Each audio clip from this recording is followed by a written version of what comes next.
Tabiat Malkan Ketua RT dibongkar Dewi Persik, gegara kesal dibentak-bentak, sebut tak amanah. Perselisihan antara Dewi Persik dengan Malkan Ketua RT 6 di lingkungan tempatnya kian berlanjut usai mediasi berakhir buntu. Dewi Persik dan Ketua RT-nya semakin bersih tegang tatkala sang pedangdut mengaku dibentak oleh Malkan. Tak terima hal itu, Dewi Persik pun lantas membongkar tabiat Ketua RT di kediamannya. Dewi Persik menceritakan jauh dari permasalahan saat ini di mana ia sempat mengalami hal serupa dengan sang RT ketika dirinya sempat memberikan sembako untuk dibagikan kepada warga.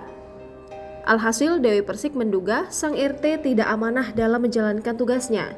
Diketahui Dewi Persik geram dengan ketua RT di lingkungan rumahnya karena tidak mau menerima hewan kurban miliknya. Sebab Dewi Persik menegaskan bahwa dirinya setiap tahun di perayaan Idul Adha telah berkurban di kediamannya kawasan Lebak Bulus, Jakarta Selatan.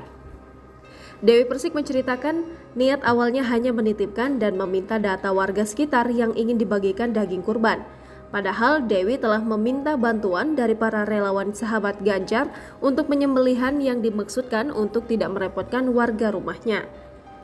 Hasil mediasi antara pedangdut Dewi Persik dengan Malkan Ketua RT 6 di lingkungan tempat tinggal berakhir buntu. Melansir dari Warta Kota pada Kamis 29 Juni 2023, mediasi yang berlangsung di lantai 2 masjid terlihat memanas.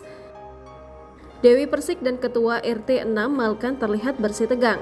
Suasana memanas saat Dewi Persik dan Malkan saling beradu argumen dengan nada tinggi. Wanita yang akrab disapa DP itu pun mengamuk saat mediasi. Ia tak terima dibentak oleh orang yang diduga Ketua RT 6 Malkan.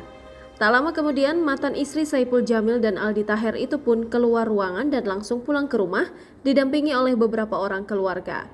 Sesampainya di rumah, Dewi Persik memastikan hasil dari mediasinya dengan Ketua RT 6 bernama Malkan buntu.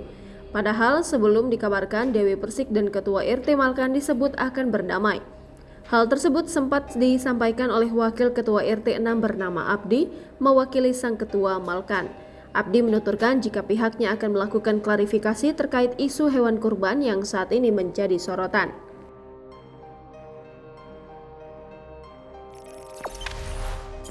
Jangan lupa subscribe, share, komen, dan like ya!